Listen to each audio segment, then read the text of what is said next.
Hentikan spekulasi, hapuskan berita yang tidak pasti. Tak pasti, jangan kongsi. Assalamualaikum, salam sejahtera dan salam Malaysia Madani. Anda sedang menyaksikan Pastikan Sahih edisi Selasa 4 April 2023 bersama saya Nadine Nordin.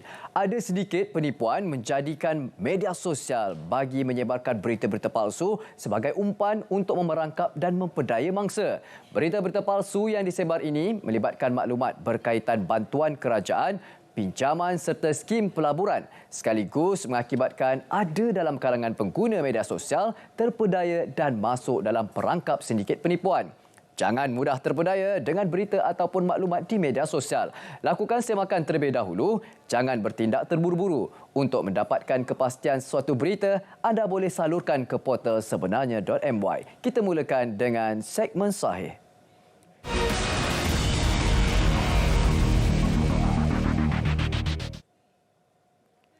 Wujud akaun palsu yang menggunakan nama dan gambar pengarah Jabatan Siasatan Jenayah Narkotik di TikTok. Menurut kenyataan Jabatan Siasatan Jenayah Narkotik PDRM, terdapat akaun palsu di aplikasi TikTok yang menggunakan nama dan gambar YDHCP Datuk Seri Ayub Han.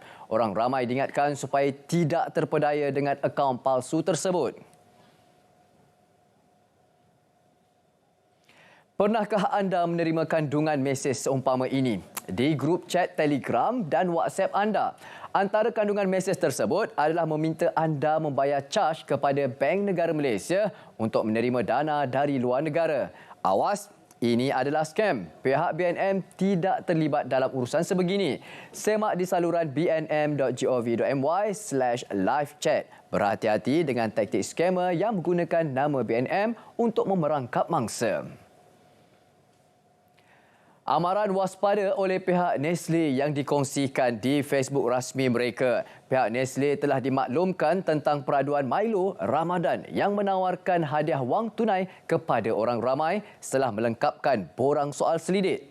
Sila ambil perhatian bahawa pesanan ini merupakan penipuan yang bertujuan untuk memperdayakan orang ramai. Sila rujuk laman sesawang rasmi untuk sebarang peraduan di www.milo.com.my. Jika ragu-ragu atau memerlukan maklumat atau penerangan lanjut, segera hubungi Pusat Perkhidmatan Pengguna Nestle di www.nestle.com.my/contact us atau di talian 1800 883 433. Masih adakah yang terpedaya dengan maklumat bahawa KWSP membenarkan pengeluaran RM10,000 hingga RM50,000 sebelum Aidilfitri? Awas, jangan mudah percaya dengan perangkap skamer ini. Pastikan anda mendapatkan maklumat yang sahih hanya di laman sesawang dan media sosial rasmi KWSP. Polis membuka satu kertas siasatan berhubung penularan video di aplikasi sosial yang mendakwa seorang anggota polis memeras ugut individu di bulatan Dato' On. Pemangku Ketua Polis Kuala Lumpur, Datuk Yahya Othman berkata, Jabatan Siasatan Jenayah Ibu Pejabat Polis Daerah IPD Dang Wangi telah mengenal pasti individu dan anggota polis terlibat dan mereka akan dipanggil untuk diambil keterangan. Jabatan Siasatan Jenayah Ibu Pejabat Polis Daerah IPD Dang Wangi telah mengenal pasti individu dan anggota polis terlibat dan mereka akan dipanggil untuk diambil keterangan. Siasatan awal, pihak polis mendapati individu yang dirakam telah mendakwa diperas ugut oleh anggota polis berkenaan kerana tidak membawa dokumen pengenalan diri. Orang ramai dinasihatkan tidak mudah percaya dengan penyebaran maklumat di media sosial tanpa sumber sahih dan individu yang mempunyai maklumat mengenai kejadian berkenaan boleh menghubungi IPD Dang Wangi di talian 03 2600 2222. Polis mengesahkan lelaki yang melarikan diri dalam operasi membasmi aktiviti lumba haram atau mat rempit di Jalan Jepang yang videonya tular di media sosial hanyalah orang awam yang mengalami serangan panik tanpa melakukan sebarang kesalahan. Berdasarkan video itu, seorang lelaki dilihat melarikan diri sambil memakai topi keledar dan meninggalkan motosikal ditunggangnya ketika dihampiri anggota unit rondaan bermotosikal URB sebelum menyenak masuk ke dalam sebuah kenderaan. Ketua Polis Darah Ipoh, Asisten Komisioner Yahya Hassan berkata, individu terbabit hanya orang awam yang berada di situ yang memperhatikan pelaksanaan operasi di lokasi kejadian. Lelaki itu tidak ditahan dan tidak mempunyai rekod jenayah lampau. Malah beliau turut menegaskan lelaki itu hanya sebagai orang awam yang menonton sewaktu operasi itu di lokasi. Katanya sepanjang operasi dijalankan, polis mengeluarkan 49 saman trafik atas pelbagai kesalahan lalu lintas kepada pengguna jalan raya. Seterusnya, polis menahan 3 lelaki yang melakukan rusuhan selepas perlawanan bola sepak antara Penang FC dengan Perak FC di luar Stadium Bandaraya pada Jumaat lepas. Ketua Polis Daerah Timur Laut, Sofian Santong berkata, kesemua lelaki tempatan yang ditahan berumur antara 20 hingga 23 tahun dan mereka semua bebas sebarang jenis dadah selepas ujian saringan awal dibuat. Kesemua mereka dilepaskan dengan jaminan polis setelah selesai soal siasat. Namun, polis sedang giat mengesan lain-lain individu yang terlibat. Beliau berkata kes disiasat di bawah Seksyen 147 Kanun Keseksaan atas kesalahan merusuh. Baik penonton, pernahkah anda mengalami situasi ini? Ada individu yang meminta ID pengguna dan kata laluan atau kad ATM anda. Awas, akaun anda mungkin digunakan sebagai akaun keldai. Jangan kongsi atau terima tawaran itu kerana anda boleh didakwa kerana bersubahat. Bukan sahaja di akhirat anda dihukum, malah di dunia ini juga anda akan dikenakan hukuman berdasarkan undang-undang yang tersedia. Ingat, seronok sekejap, merana yang lama. Ini pula sejumlah 9.74 juta ringgit kerugian membabitkan jenayah komersil direkodkan di Pahang sepanjang tempoh 3 bulan pertama tahun ini. Menurut Ketua Polis Pahang, Datuk Seri Ramli Muhammad Yusof, sebanyak 229 kes melibatkan pekerja sektor swasta, manakala sektor kerajaan pula sebanyak 69 kes. Bagi suku pertama tahun ini, kebanyakan mangsa adalah lelaki dengan anggaran umur 17 tahun sehingga 40 tahun. Laporan polis yang diterima oleh pihaknya menunjukkan kawasan bandar lebih terdedah kepada kegiatan penipuan tersebut. Menyaksikan daerah Kuantan merekodkan 227 kes, Temerloh dan Pekan masing-masing 57 kes. Dalam perkara berkaitan, beliau turut menasihati dan menegaskan kepada masyarakat supaya tidak mudah terpengaruh dengan sedikit pelaburan pinjaman dan jualan tidak wujud melalui laman media sosial. Baik, hentikan spekulasi, hapuskan berita yang tidak pasti. Tak pasti jangan kongsi. Pastikan saya berehat seketika, kembali selepas ini dengan segmen semasa. Jangan ke mana-mana.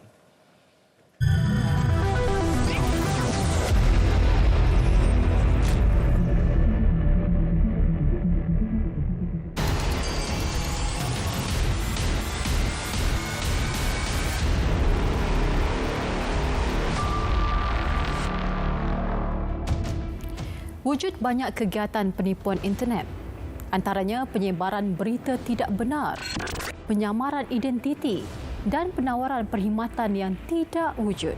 Sifat laman media sosial yang boleh menyebarkan maklumat dengan laju dan penggunaan identiti rekaan menyebabkan ia semakin berleluasa. Jadilah pengguna yang bijak.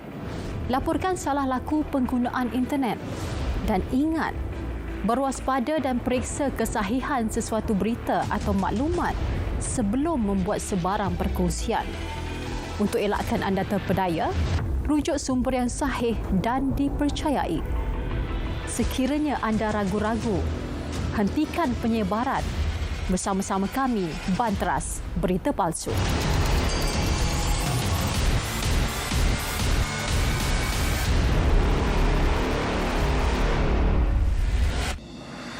Apa dia wang KWSP? Kumpulan wang untuk disimpan untuk masa depan setelah bersara. Itu prinsip dia. Bila COVID-19 berlaku dan keputusan kerajaan begitu, PKP paling panjang di dunia, orang tak ada kerja, tak ada nak makan, saya di antara orang yang mendesak supaya dikeluarkan KWSP sebab dia dah tak ada wang. Dia tak ada kerja.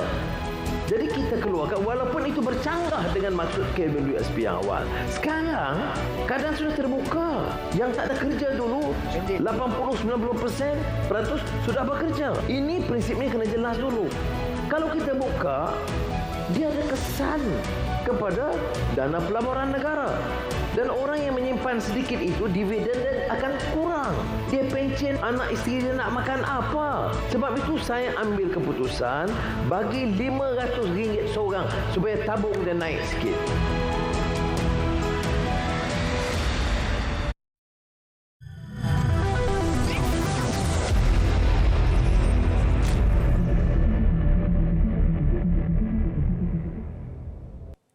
Terima kasih kerana masih lagi setia bersama kami dalam Pastikan Saiz. Seterusnya kita aktifkan segmen semasa.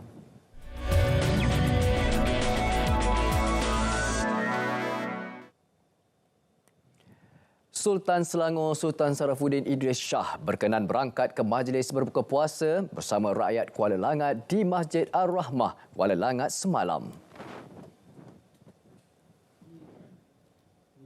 Baginda turut berkenan merasmikan Masjid Ar-Rahmah yang mula beroperasi pada 5 Disember 2020 dengan kapasiti 3,000 jemaah. Baginda berdua menunaikan solat maghrib, isyak dan solat sunat tarawih bersama asnaf dan rakyat Kuala Langat di masjid berkenaan. Majlis dihadiri Menteri Besar Datuk Seri Amiruddin Syahari dan Esko Hal Ehwal Agama Islam Selangor, Muhammad Zawawi Ahmad Mughni. Kementerian Komunikasi dan Digital KKD komited untuk terus bekerjasama dengan Bank Negara Malaysia BNM bagi membendung kes penipuan dalam sektor kewangan. Komitmen itu diperkukuh melalui pertemuan bersama Gubernur BNM. Mereka turut berbincang mengenai soal unjuran ekonomi, terutamanya dalam bidang digital. Menerusi hantaran Facebooknya, turut menyatakan kerjasama ini akan diteruskan ke arah landscape digital yang lebih selamat. Dalam pertemuan itu, mereka turut berbincang mengenai soal unjuran ekonomi, terutamanya dalam bidang digital. Sementara itu, dalam catatan perasingan, Fahmi memaklumkan beliau turut mengadakan perbincangan dengan Persatuan Institusi Perbankan dan Kewangan Islam Malaysia IBIM mengenainya kesedaran penipuan dalam talian.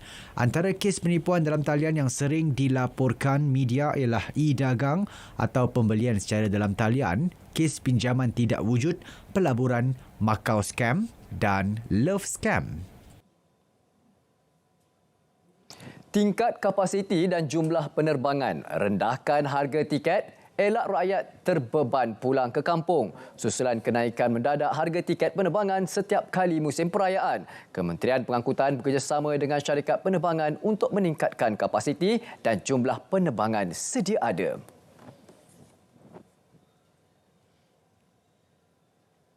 Justru itu, untuk musim-musim perayaan, syarikat penerbangan seperti AirAsia menawarkan yang pertamanya penerbangan tambahan dan keduanya penerbangan tambahan dengan harga tetap. Biasanya kalau pergi ke Sarawak, RM199 one way, ataupun daripada KL ke Kuching ataupun JB ke Kuching RM199. Itu telah ditawarkan semasa Tahun Baru Cina dan juga semasa Hari Raya akan datang. Jadi saya juga akan berusaha sekali lagi semasa Pesta Gawai nanti, kita akan berurusan dan juga berhubung dengan syarikat penerbangan supaya mereka juga menawarkan harga tetap untuk beberapa flights pada waktu malam. Pelbagai kaedah dilaksana bagi mengawal kenaikan mendadak harga barang makanan. Ia termasuk skim harga maksimum musim perayaan dan subsidi kepada penternak. Selalunya pelarasan harga di pasaran akan berlaku secara tabii berdasarkan kepada faktor-faktor tertentu yang mempengaruhi pasaran, terutama bekalan dan jenis barangan tersebut. Walau bagaimanapun, dalam keadaan dan waktu tertentu, kerajaan mengambil pendekatan intervensi bagi memastikan harga tidak mencanak akibat dari reaksi terhadap pasaran, terutama terhadap barang-barang utama kegunaan majoriti rakyat Malaysia. Bayaran sumbangan tunai rahmah STR Fasa 2 akan dikreditkan ke akaun bank penerima berdaftar secara berperingkat mulai Rabu ini 5 April. Pembayaran tersebut melibatkan implikasi kewangan RM1.26 bilion yang akan disalurkan kepada 8.7 juta penerima golongan B40. Penerima STR di kawasan pedalaman termasuk Sabah dan Sarawak yang mempunyai akaun bank atau tiada akaun bank akan turut menerima pembayaran tersebut pada tarikh yang sama. Pembayaran fasa 3 dan 4 akan dilaksanakan mengikut jadual ditetapkan iaitu pada Julai dan November ini. Maklumat lanjut berkaitan pembayaran itu boleh dirujuk kepada soalan lazim di portal rasmi STR melalui pautan tertera. Fasa kedua pendaftaran haji bagi jemaah tempatan bermula. Menurut Kementerian Haji dan Umrah Arab Saudi, peluang akan turut diberi kepada mereka yang pernah melaksanakan ibadah itu. Permohonan dibuka kepada individu yang berusia 12 tahun ke atas. Kementerian memaklumkan permohonan dibuka kepada individu yang berusia 12 tahun ke atas. Keutamaan akan diberi kepada mereka yang pernah mengerjakan haji dalam tempoh 5 tahun lepas.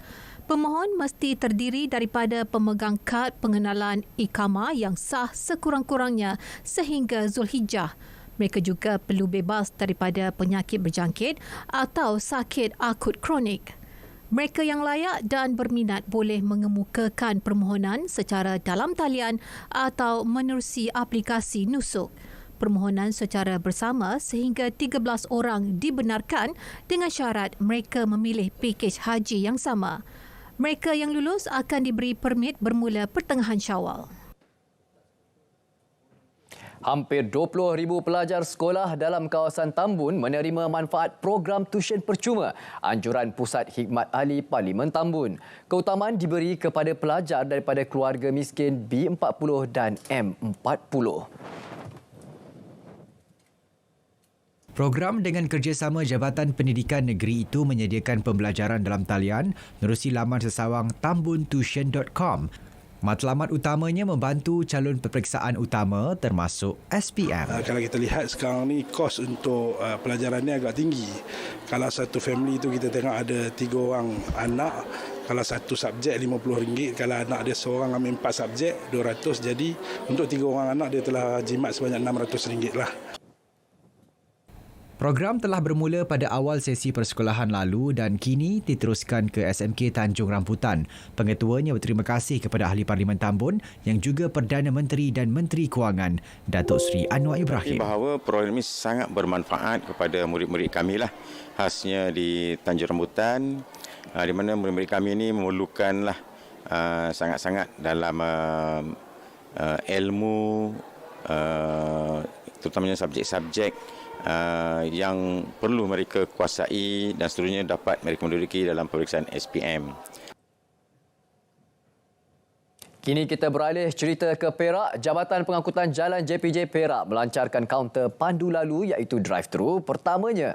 Pengarah JPJ Perak, kaunter pandu lalu yang beroperasi sejak 1 Mac lalu itu menjadi perkhidmatan tambahan kepada perkhidmatan kaunter sedia ada. Sejak beroperasi 1 Mac lalu, perkhidmatan kaunter pandu lalu berkenaan dilihat membantu melancarkan perkhidmatan JPJ kepada penduduk Kuala Kangsar khususnya.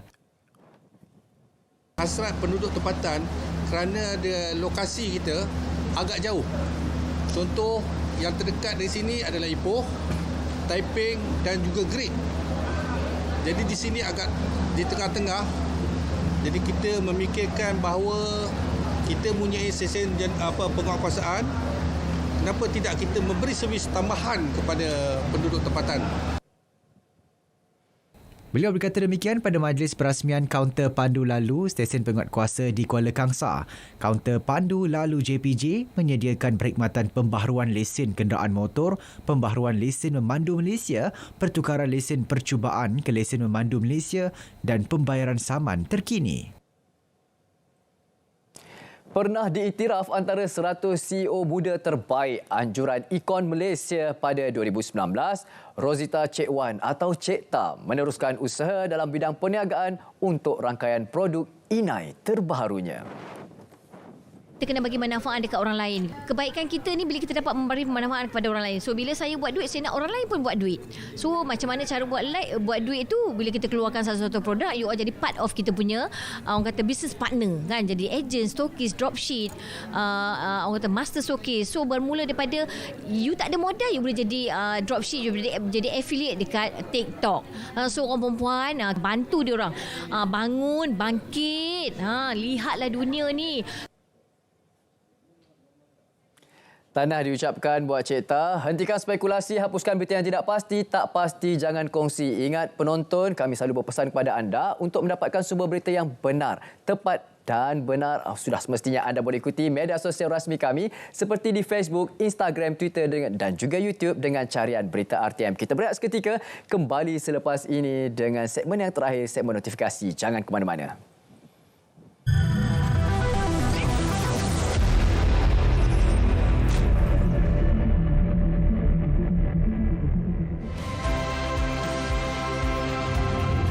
Malaysia Madani.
Jemaah Menteri memutuskan masalah kesihatan rakyat itu adalah hal yang utama. Soal pelancongan atau pertumbuhan ekonomi itu tidak boleh mengatasi kepentingan mengawal dan merawat rakyat, termasuk COVID-19. Soalnya, apakah langkah-langkah diambil sekarang? Maka kita harus pantau kemasukan rakyat asing itu akan dikawal dengan lebih ketat lagi seperti mana menurut keperluan dan kepentingan kita.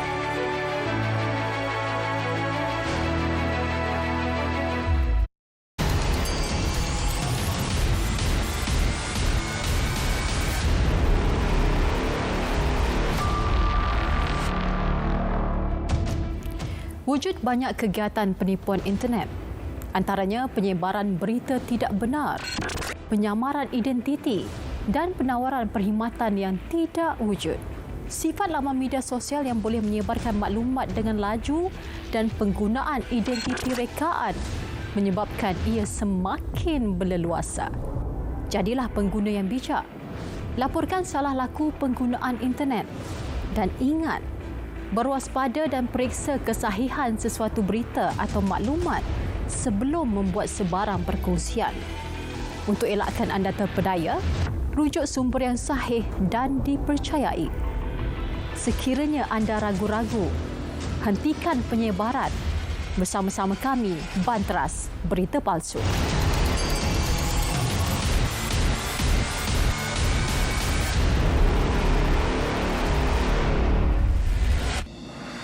Apa dia wang KWSP?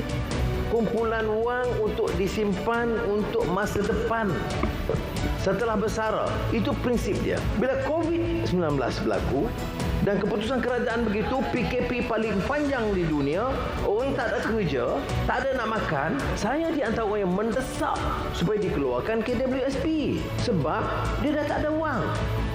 Dia tak ada kerja. Jadi kita keluarkan walaupun itu bercanggah dengan maksud KWSP yang awal. Sekarang keadaan sudah terbuka. Yang tak ada kerja dulu 80-90% sudah bekerja. Ini prinsipnya kena jelas dulu. Kalau kita buka, dia ada kesan kepada dana pelaburan negara. Dan orang yang menyimpan sedikit itu, dividen dia akan kurang. Dia pencen anak isteri dia nak makan apa. Sebab itu saya ambil keputusan bagi RM500 seorang supaya tabung dia naik sikit.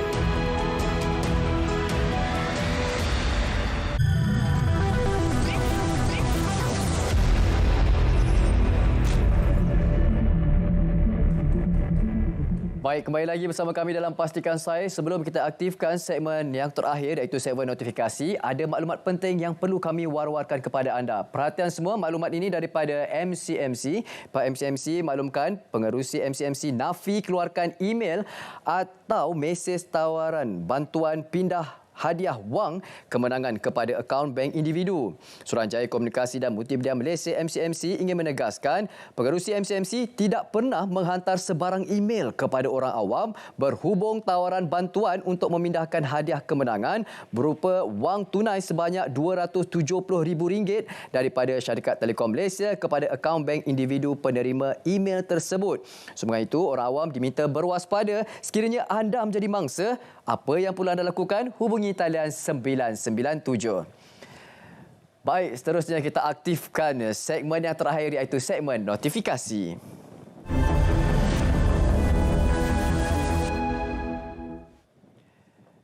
Kita mulakan dengan bicara naratif. Ayo sama-sama kita saksikan pada malam ini apakah topik yang dibawa seperti anda dapat saksikan adalah signifikan dan impak lawatan luar PMX. Pada malam ini 9 malam di saluran TV1 juga siaran serentak di saluran berita RTM. Untuk mudah di mana saja anda boleh saksikan dengan muat turun aplikasi RTM klik ke telefon pintar anda. Untuk berinteraksi bagaimana pula caranya? Anda boleh pergi ke Facebook Live Berita RTM. Diteruskan dengan beasiswa MyBrainC KPT tahun 2023. Untuk makluman, permohonan secara dalam talian dibuka mulai 1 April 2023 iaitu pada hari Sabtu lalu hingga 30 April 2023. Maklumat lanjut anda boleh dapatkan maklumat di laman sesawang beasiswa.mohe.gov.my/mybrainc. Ini pula adalah sumbangan tunai rahmah STR 2023. Pembayaran STR 2023 fasa 2 secara berperingkat mulai 5 April 2023. Penerima bayaran STR fasa 2 merujuk kepada penerima STR fasa 1 yang telah disemak silang dengan data kematian pemohon dan pasangan sehingga 28 Februari 2023. Kaedah pembayaran untuk makluman anda, kaedah pembayaran STR fasa 2, pengkreditan ke akaun bank penerima atau pasangan penunaian di kaunter BSN. Ini pula adalah KBS Open Day. Ya, daripada Kementerian Belia Sukan 7 April 2023 Jumaat bermula seawal 9 pagi hingga 12 tengah hari di podium KBS Putrajaya. Pelbagai aktiviti menanti anda. Dan ini pula adalah di mana ada jualan murah. My Sale Tracker kan ada? Mudah saja muat turun aplikasi My Sale Tracker untuk mendapatkan jualan murah. Mudah dan cepat. Fungsi GPS memaparkan premis dalam jarak 20 km. Saluran aduan menyediakan penggunaan saluran aduan berkaitan kesalahan aktiviti jualan murah. Hentikan spekulasi, hapuskan berita yang tidak pasti, tak pasti jangan kongsi. Pastikan Saya untuk hari ini sampai di sini saja. InsyaAllah kita akan berjumpa pada hari esok pada pukul 2.30 petang di saluran TV1. Assalamualaikum, salam sejahtera dan salam Malaysia Madani.